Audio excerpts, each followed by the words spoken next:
What is the meeting? Oh, we're good. Yep. I think we're on. We're live. Happy Friday.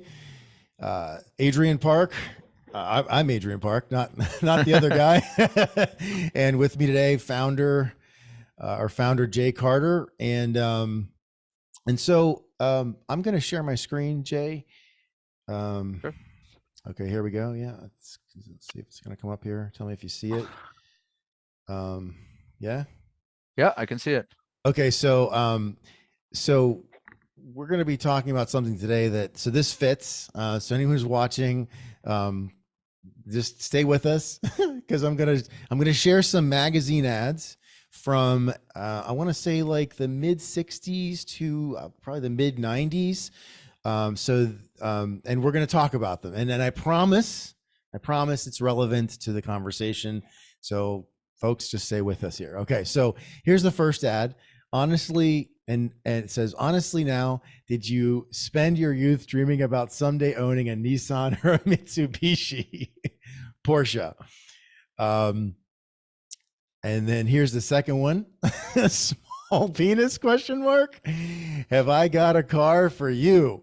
And I'm just going to point out that this model, this is probably this is actually a Porsche dealer in Chicago, 312, but this is like early 90s. This is not like recent. Like this is when politically correct was like at its when it's at its peak with like the Clinton administration and whatever else.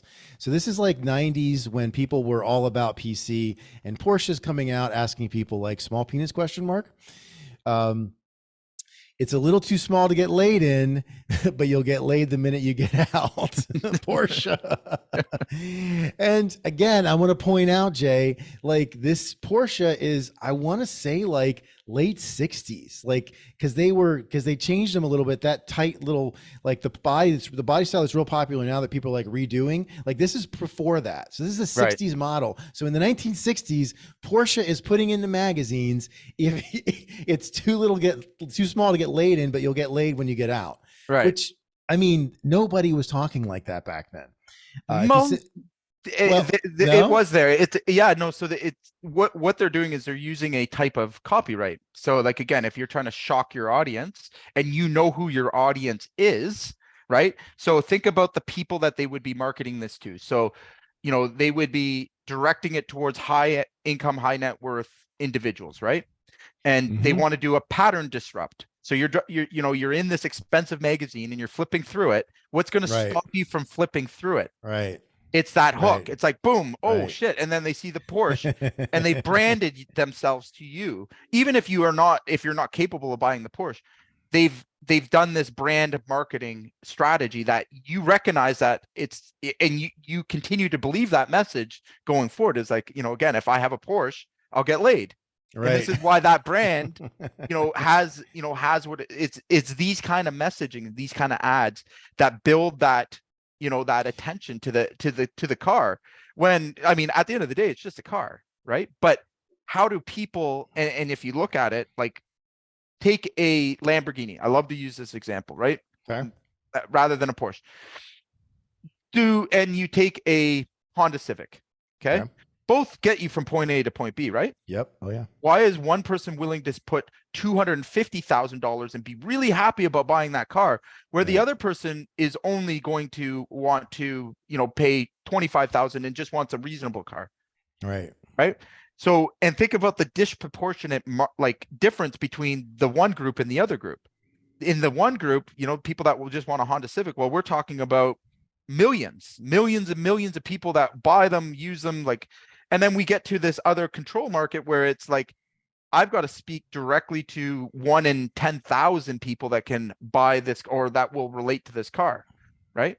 So again, that's where your copy is it hasn't changed. Even as we, move more to a digital print, digital media, like when you're scrolling through, it's never been more prevalent. Right. It's the copy inside those ads because we have even less attention span. Back then, they would sit down and read a magazine. You had to even this is a long hook.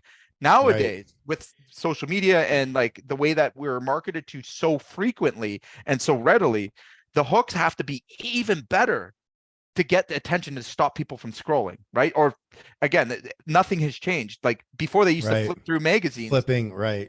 It's the Flipping same is as now scrolling. It's all scrolling. That's right. Right. And the thing that I try to explain is that copy will never change. It's a fundamental part of persuasion, right? Well, and to your point, Jay, so like this, so all these, so for 30 years, because this ad, again, this is like late 80s, this one right here. If you insist on air conditioning, you can always hit the track and roll the window down 160 miles an hour. That's so good. So that was like late 80s ish, early 90s. Look at it this way: it's either an expensive sports car or a very reasonable race car. Yeah. So like the thing is that like, so in the 80s, Porsche had a little bit of a sort of like a crisis, identity crisis. You know, they had made I don't know if you remember the 928, the 944, that weren't very well received, and partially. That's right. I remember that. They weren't very well made, so that was why they weren't received very well. And I can't remember the CEO's name, but the guy took over as CEO, and the first decision was, we're getting rid of the 944, getting rid of the 928, and I think the 917. So there were they had three other models, and you know, people freaked out, like, what, you're only going to have the 911? He's like, that's right, that's all we need. And the reason why he could do that is because they had spent 30 years like basically developing their target market, and they had all these people they knew would buy the 911 because they had bought it for 30 years. That's a very, very good example. And cars especially are a good example of where copyright and branding is really prevalent. Okay, so here's another really good example of that. If Honda, or actually Infiniti, tried to do this, Infinity's kind of known as like the middle market kind of car, right? It's not but they produced like a supercar. Can't remember what it was called. And it, again, the same thing, it flopped completely. Oh, you mean Honda and Acura with the NSX? Yeah, I think so. That might have been it. Yes. Right. So, yep. And it was it's known as one of the biggest marketing disasters of all time, the most expensive. And the reason it failed is because it's not that the car itself wasn't like, it didn't like meet the, sports car standards and like it actually exceeded them. Okay. Right. That wasn't the problem. The problem is that their market was conditioned and their brand was conditioned to sell, mid-level like cars. So when they came out with that, it's like putting in a Me Too, and it wasn't received. And again, they hadn't built up an audience or built up people who have this, this image of, Porsche. And Porsche did the same. Those other models were their attempt to get into the mid-level market, right? So car dealerships found it out. Like, again, if your brand, and what it does is it takes away, it actually takes away business from the proven product, right? So they end up suffering on both sides, trying to compete for a market that they don't belong in, and that their messaging and marketing isn't conditioned for. And think about now taking that exact same thing, all right? And I see it all the time with the trades, all the time, where they take and they go and they get a marketing company, all right? And maybe you were doing this stuff. They don't really have a proven product or they're just the guy doing their thing, okay?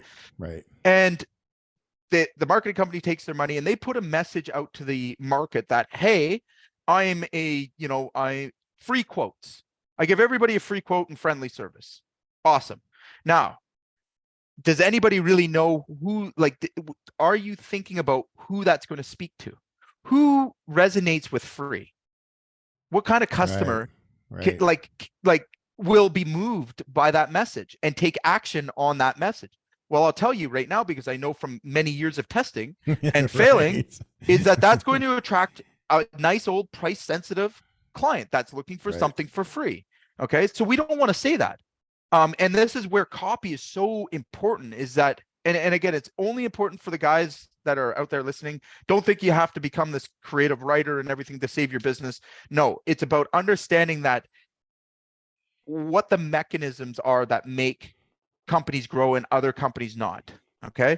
And if you understand what your values are and who you want to serve, right, who you do best business with, the next step is writing copy around delivering that and giving people that are going to be putting it in the right places where your audience is going to pick up on that message and then take action. So this kind of marketing, by the way, This is the enemy for us. We're going to throw some stones at it real quick. Okay.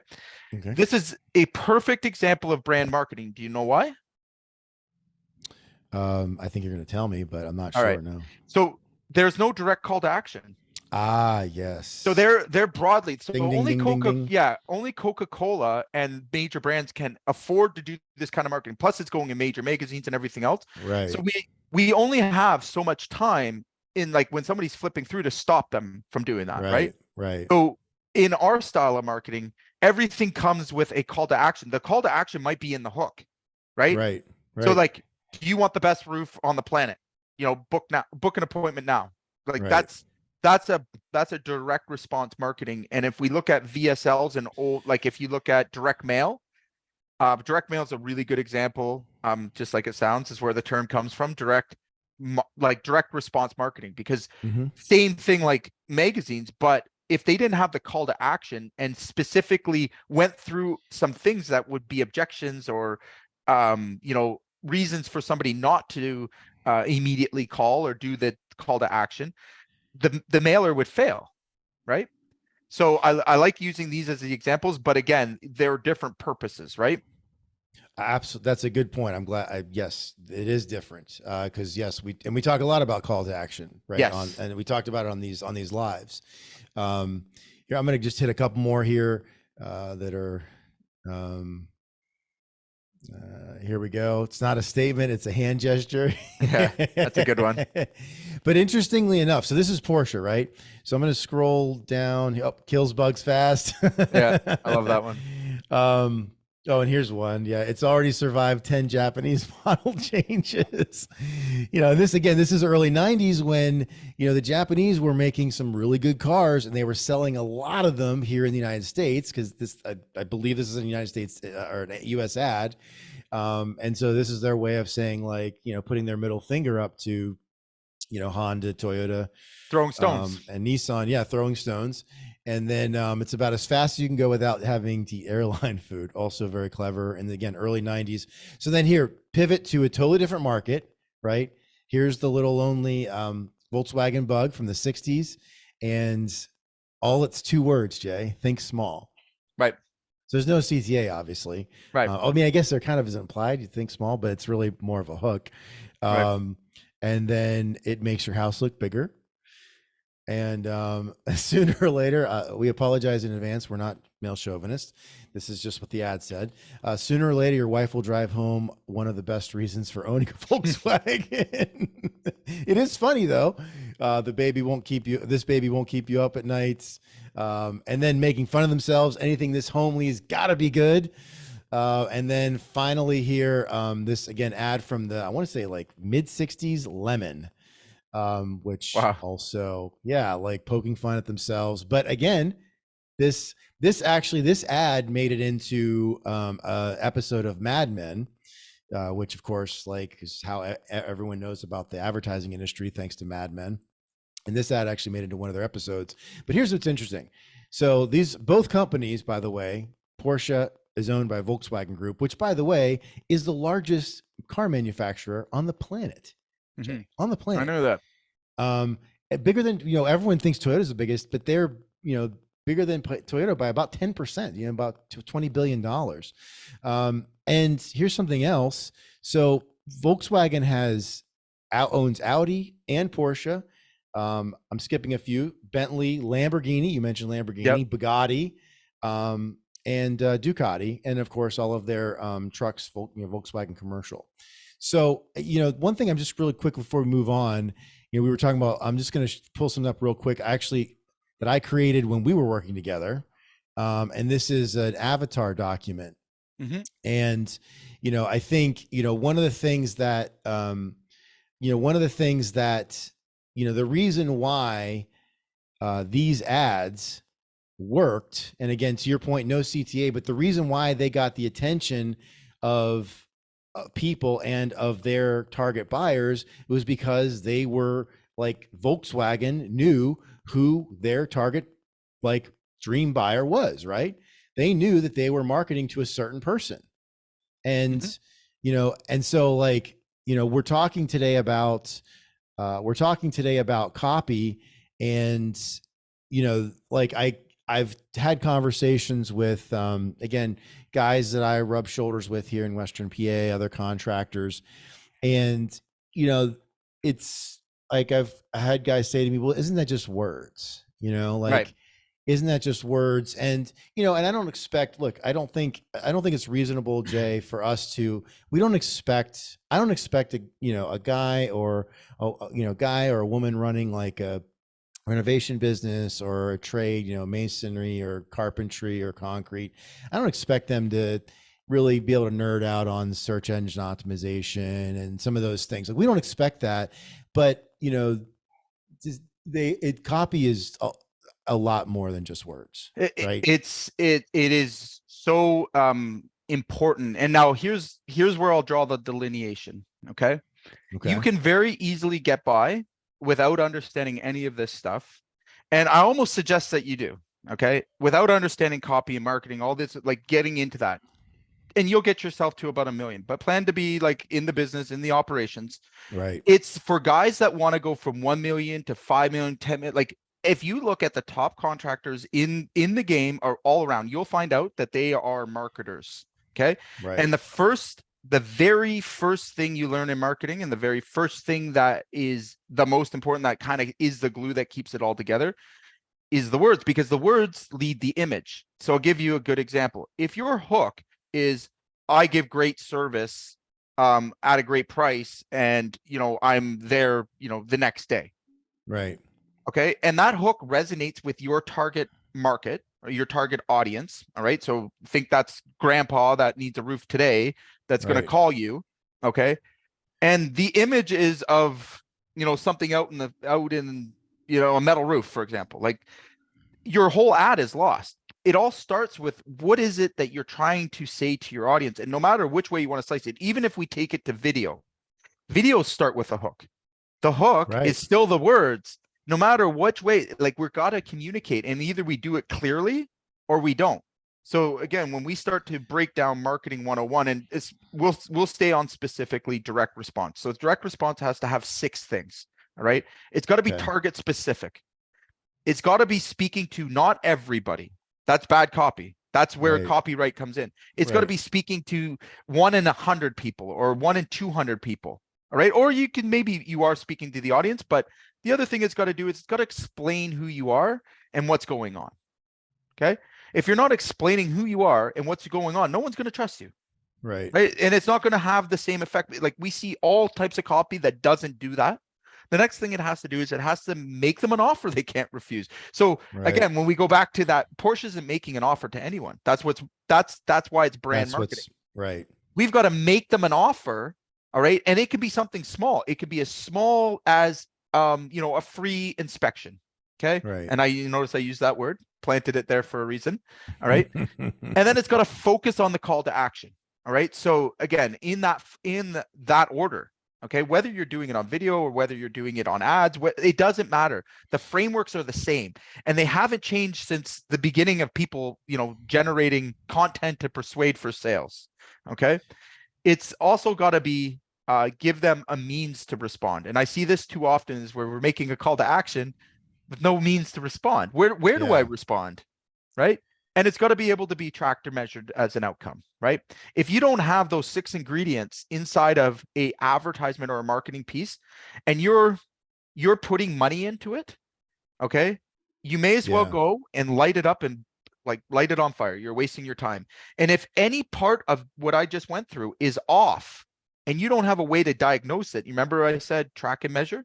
If you can't, and again, this is the difference, like one ad, and I showed you even this week, I think we were chatting about the difference between different hooks and stuff. But one ad can outperform another ad 10 to 1. And that's standard. Like, I've seen it 50 to 1, 60 to 1. And those are unfortunately the same guys that go, oh, I tried Google Ads campaign, it didn't work for me. That's interesting. Was it that maybe the message attracted the wrong client because it wasn't really what you offer? Right. Did you ever think that there's a connection between what's being put out? And again, it does take some time to go through, but you need to know, first of all, who do I do best business with? right? Like who am I actually trying to attract with these words, as you'll put it, Right. and or these images, because the images follow the words. You can't just have Right. an image with no words, Right. right? Like what you can't, Right. what the hell? Like I can't just put out a picture of, a roofing truck and be like, hey, but we do it. Again, I Yeah. told you the story about me going to get my advertisement on the boards. Well, what does that do? Unless I'm Right. Coca-Cola, it does nothing. It's zero, right? So where good copy comes into place is it can create an emotion in someone. Okay. And in that emotion, so think about the way you purchase things. Think about like those like compulsive, decisions that we make to buy things. Right. Okay. That's really being driven by those words, right? That's being driven by things that have Yeah. been planted in your brain that you believe to be true. Okay. So good copy actually can even describe your personality in a certain order, or describe your offer in a certain order that persuades people to take the next step of action. So again, in trying to figure out where this falls into the contracting world, I'm going to say it like this: if you Okay. don't first of all know who your avatar is, what makes them tick, and you don't have a mechanism to test that audience, and you don't have a proven hook or line that to be true, all right, I can promise you're going to struggle with your marketing, and you're never going to make it to, you might make it to the million, like I said, maybe a little bit above that, but the real difference and where we see companies that go from 2 to 5 and up is the owner understands marketing. Okay. Now, that doesn't mean he has to be a pro. Doesn't mean you have to be amazing at it. Like, again, Right. I'm not a professional marketer, but I Right. understand the mechanisms, and I understand the fundamentals of marketing and what it actually is, right? And again, the words that we're talking about here dictate the whole structure of the campaigns. So I'm going to pull this back up, Jay, and let's just like tear one of these apart. Sure. And like we were talking before we went live. So here's the first one. Honestly, now, did you spend your youth dreaming about someday owning a Nissan or Mitsubishi? And there is, by the way, it's not clear because I pulled this off the internet, but it says something like at the bottom, there's still only one car that looks, feels, and performs like a Porsche 911, a Porsche 911. All right. And then it says at the bottom, let's see, and we're making it very affordable for you to drive one. After all, we know how many decades you've waited.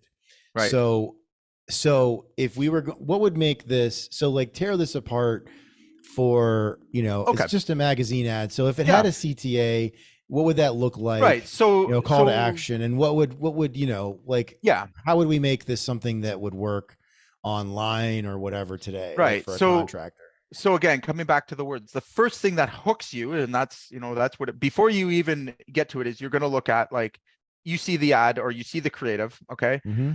But the words are what really captures your attention, and it goes through a process here. So it starts with the hook, right? Grabs the viewer's attention, all right? Sets the tone for the rest of the ad, really. But then it Mm-hmm. talks about a problem. What's the problem? Right? Yeah. Well, yeah. So I you mean, spent your youth dreaming. So really think about who it's trying to track. So, you were growing up being fed these advertisements, right? And did you grow up thinking about a Porsche, or did you grow up thinking about a Nissan?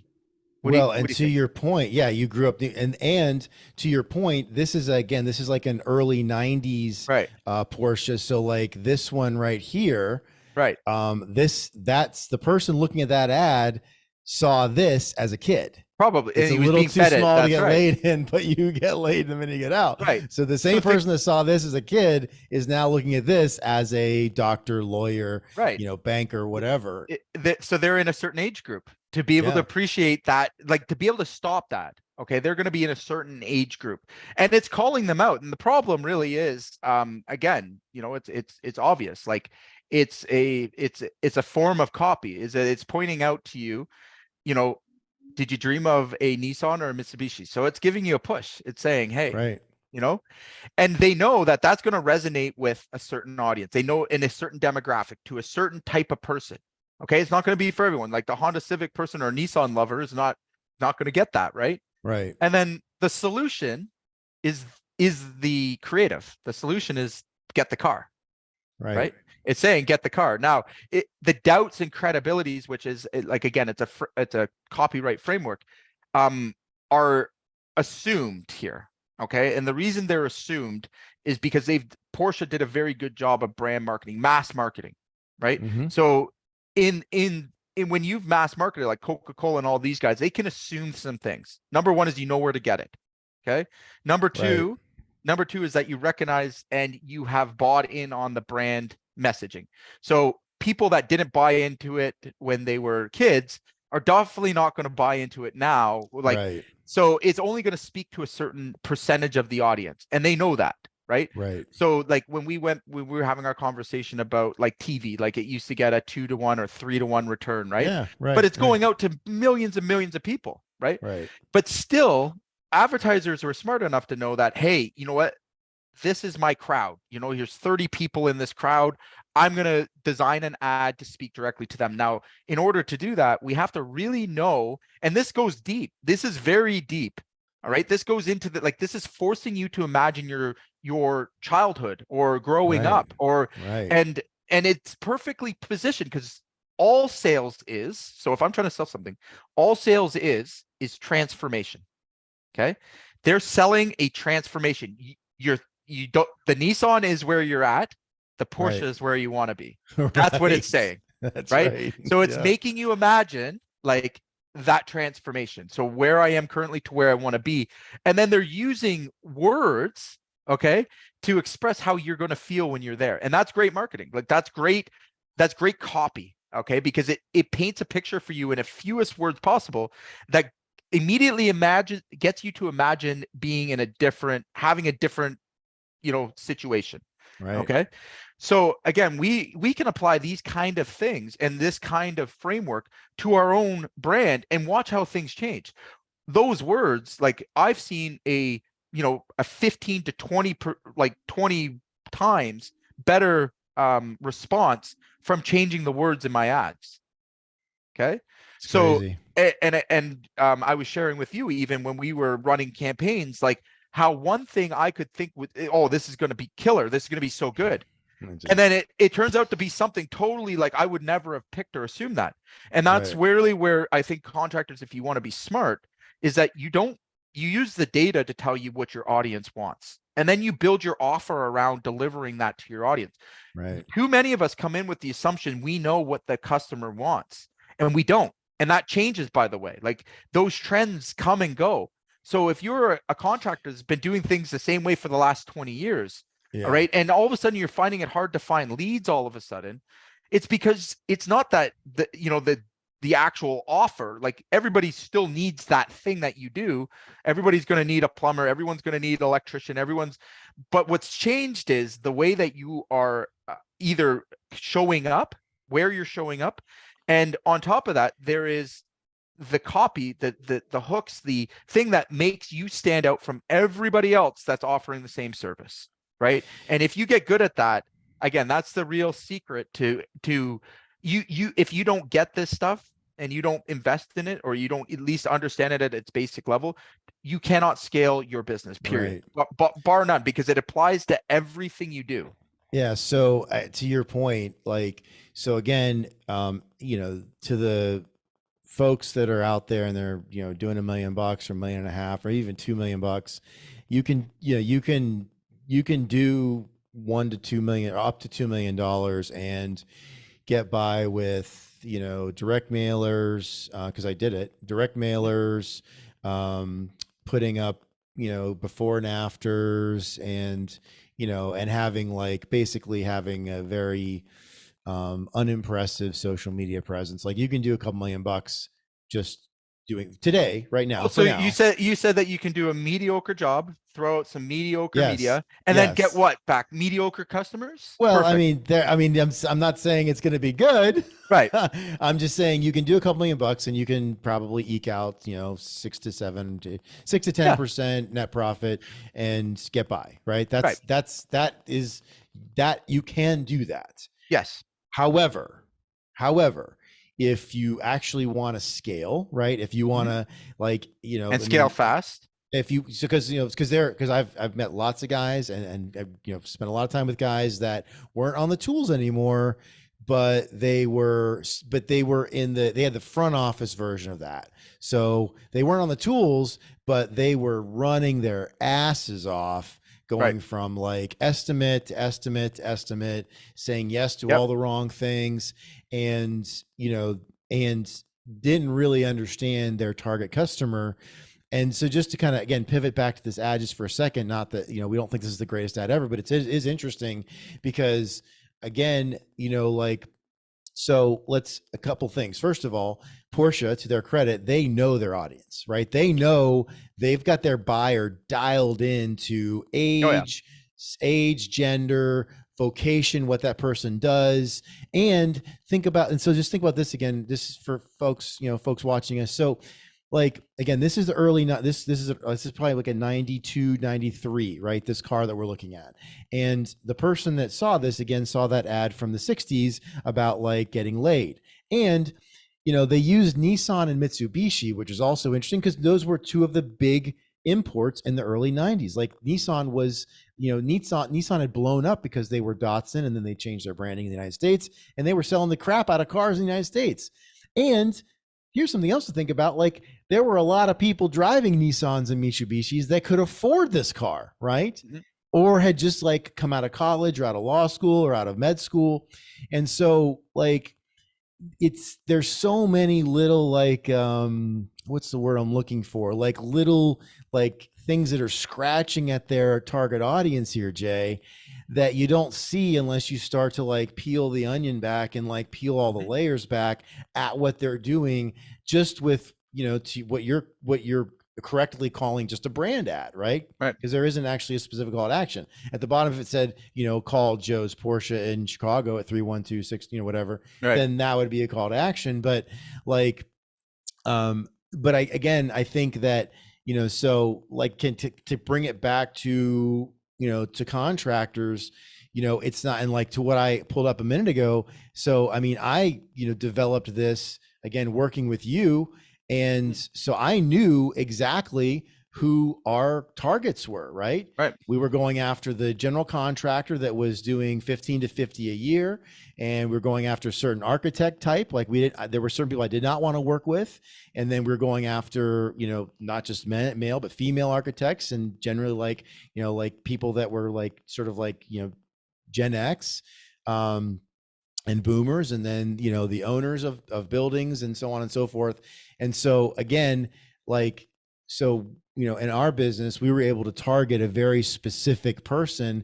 And again, like I knew, so our marketing was getting that person's attention, and it was like an allergy to everyone. Like, it was repulsive to people that, were not our target, which is exactly what I wanted, because I don't want them calling and wasting, don't waste your time, don't waste our time. And that does it. This ad does that very well here too, right? It's throwing rocks at who they don't want, right. and inviting the ones they do want. And that's again, that's good copy right there. If it's throwing rocks at the customer you don't want to have, and it says you stay away, I only want to deal with Joe, all right, and Joe's the only customer I'm going to serve.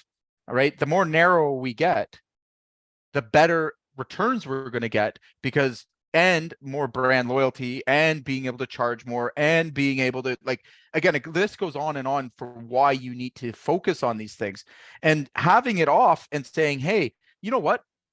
This is, I know you, when you were a youth, you dreamed of a Nissan and a Porsche. Right.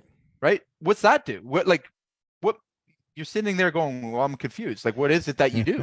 Like, what's your identity? Right. Right. Like, do you want me to buy both cars? Like, you see what I'm saying about, like, your messaging is exactly what you're going to get back. If it speaks to your audience, and too many guys out there are trying to speak to the faceless person, the customer they don't know. Like, they're assuming too much about what they do know, and they don't actually know. And that's the key. That's why it's so easy to market to contractors. All right. It's a well-known thing in the marketing is it's full of people that will take your money. And I'm sure lots of people listening have had that problem. I've had it, where we don't understand the first thing about it. and then we throw money at people who we think do.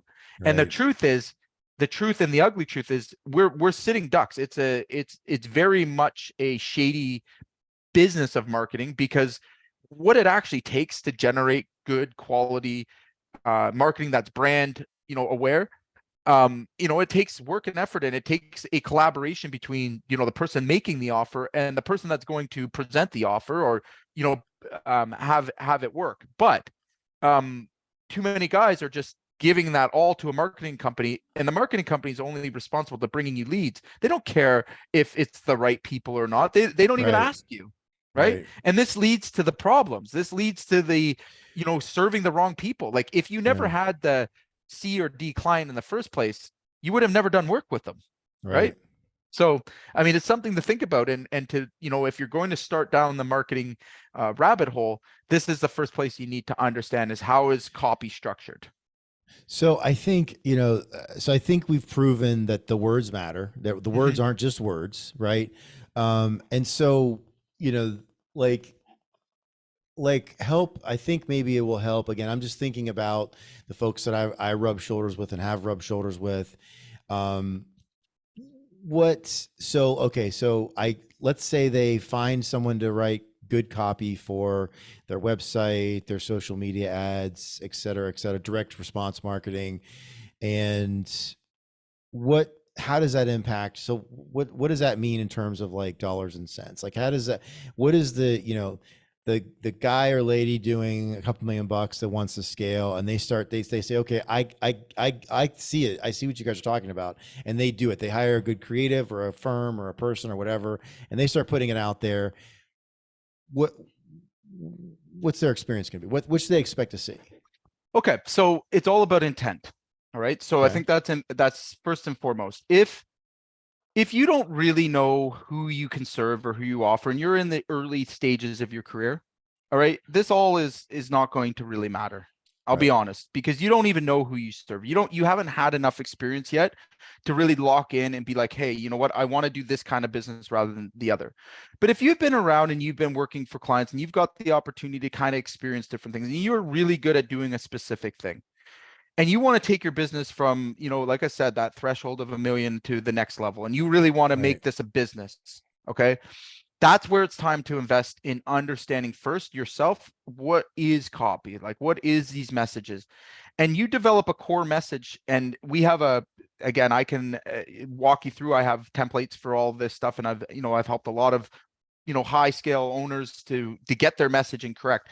But step one is to get your core messages correct. What is it that we offer? How do we know that we have an audience for it?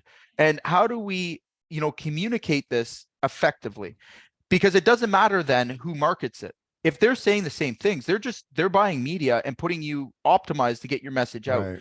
But I don't trust them to make that message. And that's not really, again, if you think about it, like, it's like putting your money in somebody's pocket and hoping that they spend it well. Right. Right. Like, Yeah. if you don't direct them where to spend it, and like who you're going after, and you don't know that, again, you're going to get what you're going to get. Like, you're just going to get a random mixed bag. As you get Right. as you get more mature as a contractor, you start to realize, hey, you know what? Like, I don't want to deal with this client anymore. I don't want to deal with builders. I don't Right. want, like, I'm not going to put anything out that says that I'm open for business to those things. In fact, I'm going to Right. throw rocks at them. You know what? Right. I'll never work for a builder. And I might put that in my advertisement. So, like, if you're a builder, F off, right? Like, that might Right. be something that I include in my copy. And Yeah. we have for us, like, we don't particularly advertise to builders, and if they come along, they know they're paying it like a premium, right? Right. So, another way to look at it, guys, is if you're trying to develop a Lamborghini offer, right? And you don't know how to communicate that you're the Lamborghini offer, and instead your marketing and your copy says you're a Honda Civic. Well, you could very well be selling the Lamborghini at a Honda Civic price, can't you? Yeah. Right? So this Good is point. how important it is, because again, there's somebody that will resonate with the value you bring to the table. So if you think that the client that you're attracting isn't willing or isn't worthy of the value that you bring, then that means that your copy and your marketing overall, the messaging that's being sent is wrong. It doesn't suit the brand, or you've matured, right? And I see this a lot too, where a brand all of a sudden, they're not the same company they were 3, 4, 5 years ago, but Right. yet their websites and everything else says they are. Those Right. values inside your business has changed. And Right. that's where you need to get clear. Again, you don't need a creative to be a creative writer. You have to get clear with yourself, with your company, with your core values, with all of these things that are very important foundation for describing. Because again, if your core value says that, hey, you know what, I'm not, we're a direct to homeowner only business, right? And that's the reasons for that are personal, right? Like I don't want to deal with third parties. I want to Right. deal directly with somebody that's making the decisions. That's the Right. way I found my business to be suited. Great. Okay. The next one is to decide, hey, you know what? I don't want to deal with young families anymore because they're very price sensitive, and I find I'm doing too many quotes and Right. they're not making decisions quick enough. I want Right. to, but I really found this guy, Jack, that's, an older dude. He's got money and he's a lot less picky and knows exactly what he wants. I want to position my business to work with them. Okay. Now we're talking like where we have to really take it to the next level and know how to only attract Jacks, because that's what good copy does, right? Yeah. That's the difference here I'm talking about. And it goes so much further than just bringing in leads. It travels all the way down to what you tell your men, what you Yeah. present your company as, what Yeah. value, like again, when you're having a conversation with your crews, okay, how do you describe your key, like, and what decisions do you make about serving them? Yeah. Again, here's another good example. You could be doing way more work than you need to, right? Sending out all these texts and emails and trying to support the customer who doesn't want that kind of contact. But Right. because you assumed that they would, and you treated them like, a Karen that needs all this, contact, you actually Right. you actually piss them off in the process and they'll never refer you again. Right. That happens.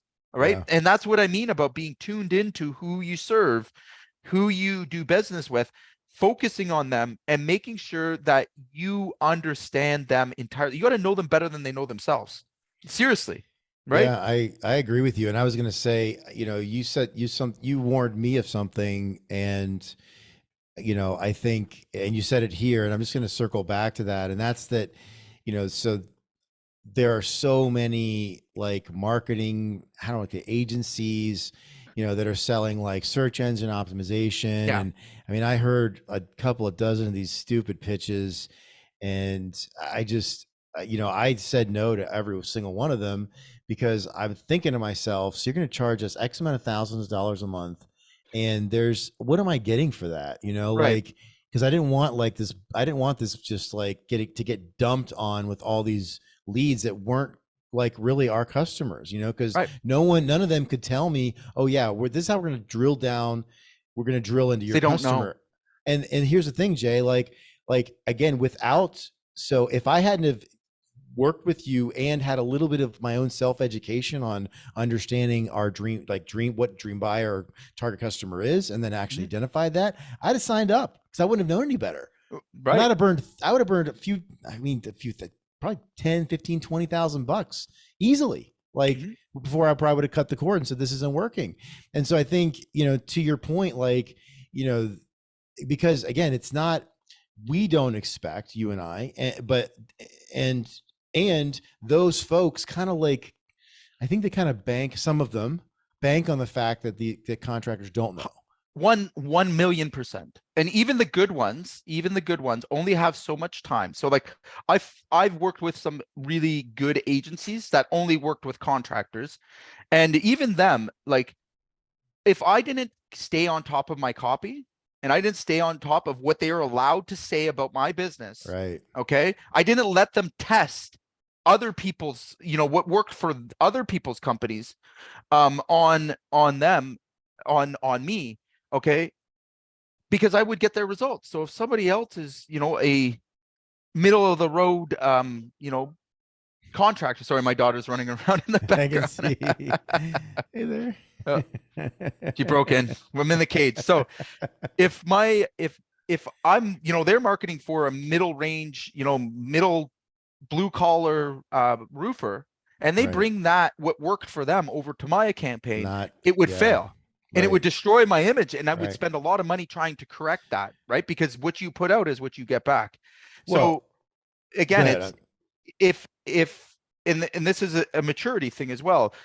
If I were to start all over again and coming into business, and the first thing that I would want somebody to tell me is, focus on who you serve. Focus on Right.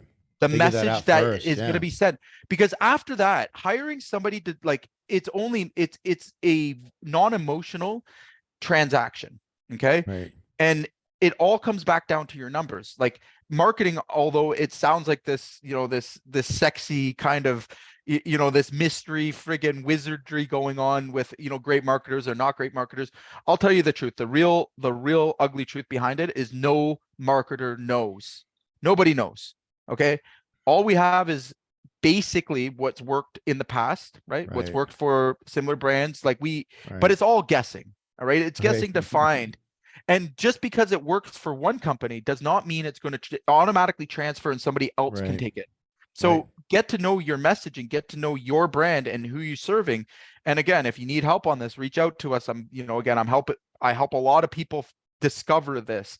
And when they do, it changes your whole business perspective, because then you realize that, hey, you know what? I'm only going to focus on a couple of things, because it's so hard to market to a mass market.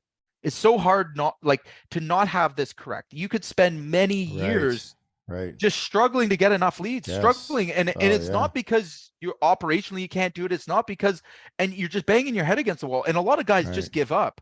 It gets so hard that they just give up. And it Right. all comes back down to the simple thing. If they knew, who they served in the first place, and they were to double their leads, quadruple their leads, 4 times their leads, all right, where would their business be? And like I said, I have ads that bar down 20 times difference Yeah. from just one hook. The same Wow. creative, same everything. Like Adrian, I've shown you, like, Yeah. like when we test our stuff. And again, all of that is preventable. So like if you're looking for a way of really getting some high level value, work with me. I'll show you how to get your messaging. And then that Yeah. way, if you do decide to work with any other marketer, you're giving the instructions, you're dictating what they need to hit and what targets they need to hit, right? And again, I'm not going to come down on all marketers. There are some very good ones for SEO Right. and stuff out there. Yeah, But for if you sure. don't give them specific targets, they have to come up with their own. And that might not be where you want it to be. You can't assume that they just magically know these things, Right. Well, right? I think I want to go back to something you said too, Jay, because like I think that so I think that sometimes it would be easy for folks that are watching this to hear us and feel like we're being condescending or like kind of shitting on them, and we're not, Right. because again, like I came into contracting several years ago, and took over a 40-year-old masonry restoration business, and to turn it around, and had this experience of again working with a lot of folks, whether it was others, other subs, other generals, et cetera, et cetera, et cetera, and realized that like everyone's trying to survive, first of all, and Right. and there were folks, I mean, and there were guys that I was other trades and stuff that we would bid same jobs or whatever, and you know what I'm trying to say is it's okay. So if you're hearing some of this, like Jay said, that you need to know who you are. You know your mission and what you're about. And we've also talked about, who your target customer. So I'm going to say this: if you're not real sure, if you never put those things like pen to paper and like put those things out there and share them with your, staff and your teams, that's okay. Right. Mhm. It's okay. And we're not shitting on you for not doing that. We are trying to say that it's pretty damn important because, doing, and again, I know from experience, going from like doing $1 million and doing $5 million is very different. Night and day. Right. And you are, and if you're not running systems because that's a huge leap. Because for us, we had like right around 20 employees. And when I left, we were doing, between 3.5 and 5, depending on the year. Like, that was like 40 to 50 employees. That's a different company. And if you don't make, if you know, not knowing some of these things, like making that transition and then, you know, and then going to doing, you know, 5 to 10, like where you are, Jay, like those are big. They don't sound like, it just seems like a couple $1,000,000, but it's okay not to know. It's like, okay, I'm not sure what our mission is, or not to have thought about that, but it's okay to hear, it's not okay to not know, hear us say it's important and then not do it if you want to grow, right? If you want to scale, if you want to do some of the things that Jay and I've done and Jay and I've talked about doing, because again, getting to like doing 5, if you're doing 3 and you want to do 5 or 8 or 10, and you don't get organized around, like do some of these basic things, like here's who we are, here's what our mission is, here's our, like, this is the customer we want and no one else. Like it gets really chaotic. And that's how, you know, you hear these stories of like people have these meteoric, like these rises, they go from 0 to 10 million and they're out of business like 5 years later. It's because they didn't do the stuff we're talking about. Am I wrong? Or their market, you know, one of the best examples I can use that kind of explains this, by not being connected to the marketing. I've heard this happen like probably 20 or 30 times. They had a good agency. Okay. The agency produced, you know, great ads, but it spoke to, let's say, storm damage. Okay. Storm goes away. All of a sudden the company has no leads, flat lines, right? They have no way to, again, they haven't thought about these things because all along they've been just taking leads. They've been just focusing on selling the leads, and like it was always this mystery to them, right? The other scenario is a company gets so, you know, maximizes their local market. And I went through this experience where I'm doing $5 million in a very small, like rural area, and I'm boxed in. I don't have another offer to make besides, you know, again, coming into some other service. Well, great. Now I'm starting back at square one. And because I don't understand marketing, what's that involve? So now I want to offer metal roofing. You know, I'm doing 5 million in shingles, and I just want to offer metal roofing, not realizing that, hey, those are like, that's a whole separate business. That's a whole different, you know, client base. That's a whole different avatar. That's, everything changes. It's not just transferable. Some of it a little bit, but not. It's not all roofing. Right. And again, you have to adapt and grow. Now you can do that the very hard way, right? So, you know, for the guys out there that are at $1 million, they've got a proven offer is what I'm going to say. They're proven themselves that they can operate a business at that, because again, right there, you're showing me that you can work hard, right? If you're getting to that point. Right. And then you want to take that business from 1 to 2 to 3 to 5. These are the kind of things. And again, for some of you, it might be overwhelming, and that's okay. But these are the type of things that the only difference between the guys doing, you know, the 1 million or the 5 million is that understanding of, how do I consistently bring in clients? How do I consistently bring in new staff? How do I keep my company healthy? All right. And again, owning that, the better you get at that, like I've told you guys over and over again, you know, the only thing scalable inside your business is marketing and sales. The only thing that's going to lead to your freedom, no matter which way you want to slice it, like you can only be the best operator to about $200,000 worth of, you know, after that, again, that's about the most you would ever pay somebody to come in and operate your business, right? Right. Okay. So if you're thinking that way, you have a maximum ceiling price, but is there any limit on how many, you know, can you market for thousands of jobs? Yes. I could bring 1,000 leads in. Right. As long as I've got the systems in place for people to, you know, sell it, produce it, like, then what is there to worry about? Right. Now, again, if you're good at operating, you're good at managing your business, or you're good at getting the work done. Can you continue to do that without understanding anything about marketing? Yeah. You'll have a job. Yeah, for sure. May as well go get a job somewhere.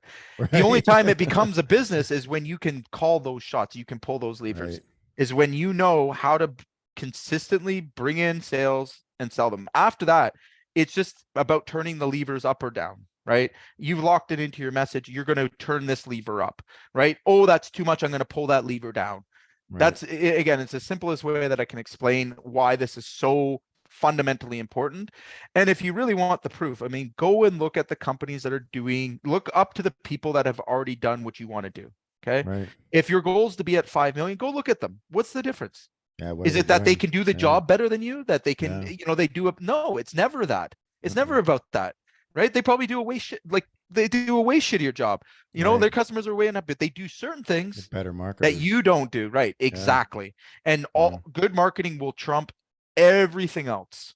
Right. When we've got our hands outplayed, I know if I have that marketing card in my hand, like I'm gonna win the game. Well, and you said levers, Jay, and again, we've talked about this before, where like I mean, that really is, I mean, I think for the contractor that wants to get to wants to either sustain in the mid, 5, 6 million, or is trying to get there and stay there and grow, being able to dial up and dial down high quality leads that people you want to Right. you want to hire you, Infinitely and scalable. Those are the you most have, important. it can be, you can that's there for the taking, but you have to, you have to do you have to nail copy.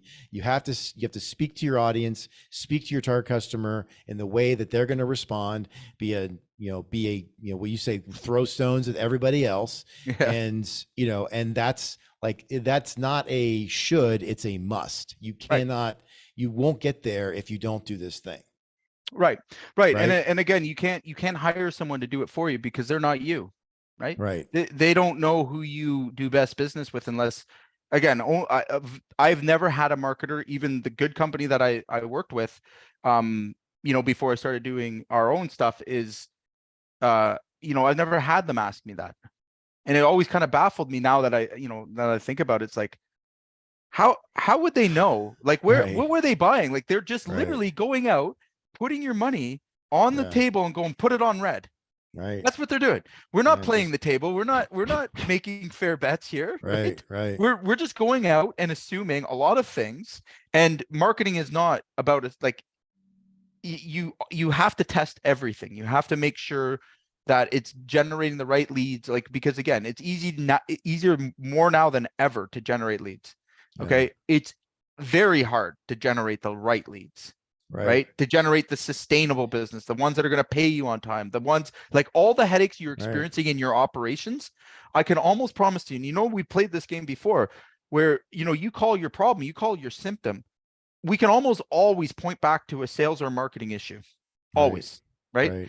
Again, very once an operation, in terms of producing the jobs, it's pretty, it does get complicated at scale, but at the basic core level, you guys already are operators, right? You're already operating. You know how to start a job, stop a job, you know what I mean? Those things in between. And those things become very, they're very, there's lots of controls out there for them, right? So when you have a control in place and hey, follow this system and you're going to be able to get your jobs done on time. That's easy to understand.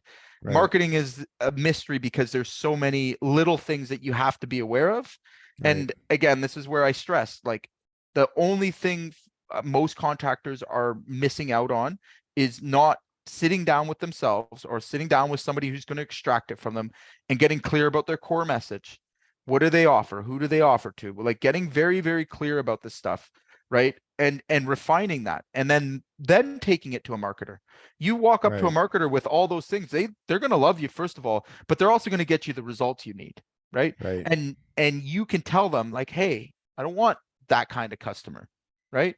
I'm not trying to spend less money, right, Jay? I mean, you're going to spend less money on, am I wrong? No, it's going to cost less if you know that.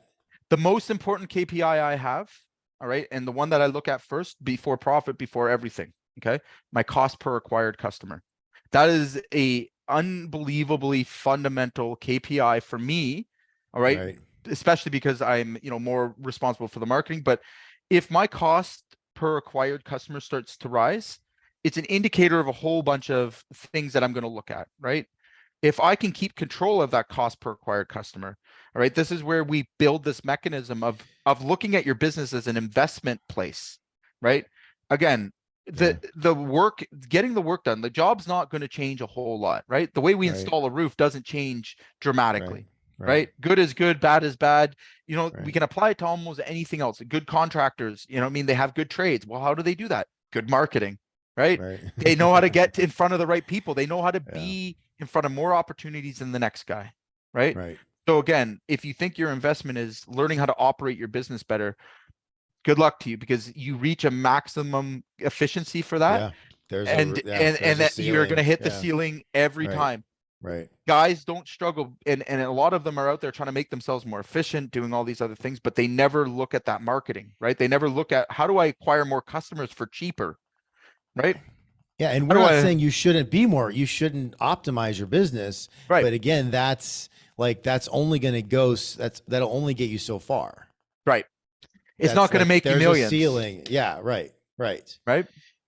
So here, final thoughts, Jay. So, um, like going back to again what you were saying a few minutes ago. So, you know, the reason, so words aren't just words, but No. these words are like, this is how we like grab the attention of the person we want to buy from us Mhm. and keep their attention, and then get them to make a decision to call us, hire us, etc.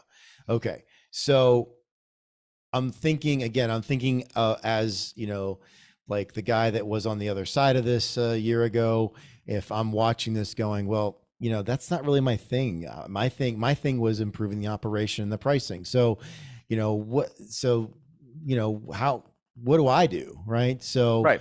So So how can we tell help me, hold folks on. with this? Yeah. So this is where I would have to object any of those excuses. So if you Okay. came to me, if you Okay. came to me and said that I have no values, all right, I wouldn't work with you. Right. Okay, that's what you're saying to me by saying this is beyond you. I'm not saying you have to put pretty words together. Somebody else will do that for you. Yeah. But if you Right. don't know your core values and what your business is going to be, you can't imagine that in your head of who I want to serve and who I do best work with. All right. And this comes right back to the tools. Like, I knew what kind of roofs I'd like to install, and I knew which ones I didn't want to Right. install.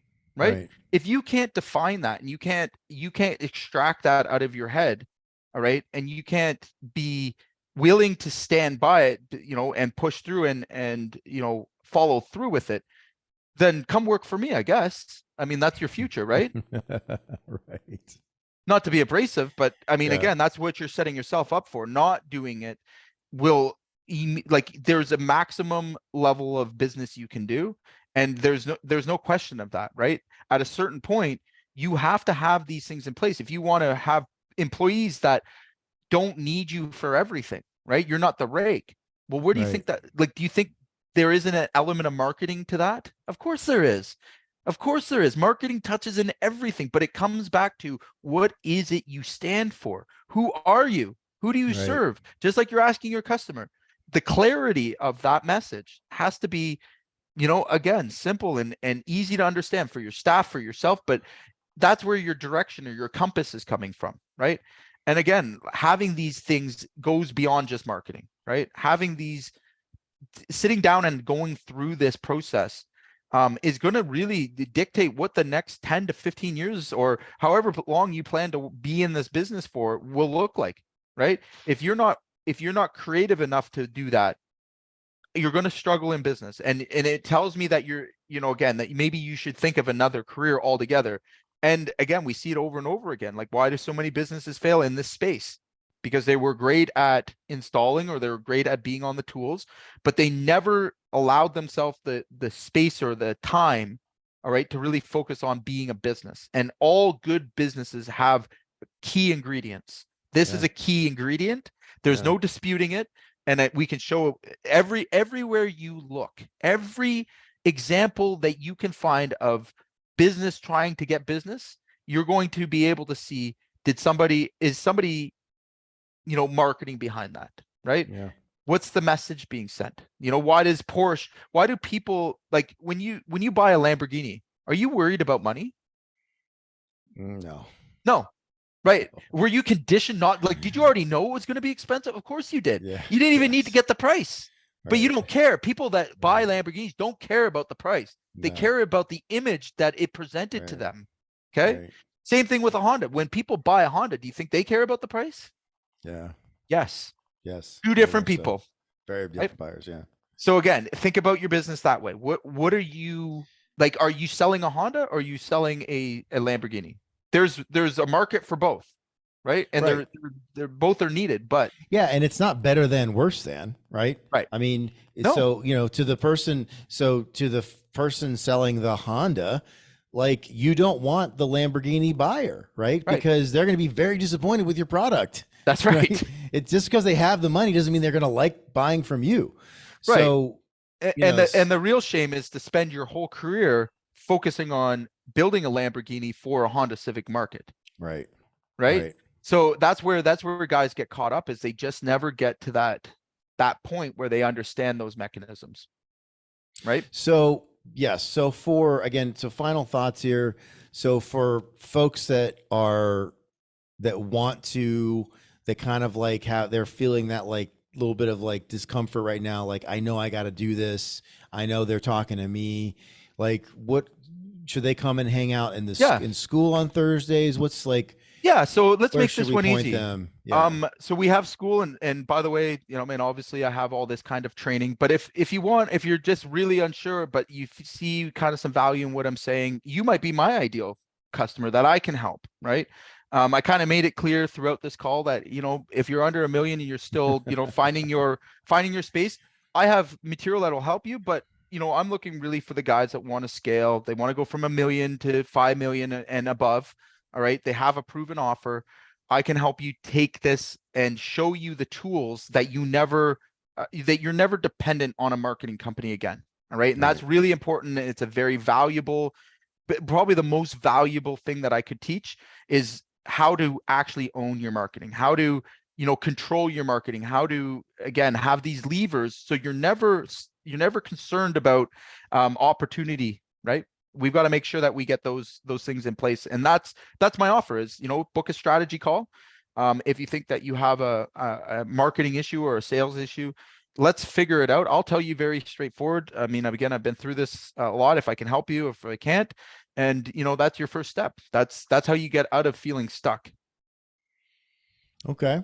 So for folks that might want to do something, or like, again, feeling that little bit of like I gotta, they know like that I gotta do something. Are you pushing me there's for a more call to this. action? Is Well, that what you're doing? well, like, I just want All to right. dial in because you did say, again, so the folks that are struggling to get to 1 million or still on the tools, again, we want to support you.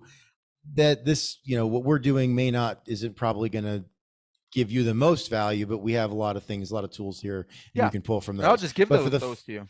Yeah, yeah, but for the absolutely. folks that are, again, you're like, you're kind of climbing out of that, you're off the tools, building a team, and you're kind of going from like, you've gone from 5 people to 10 or 15, and now you're going to like 20, 25, and the business is growing.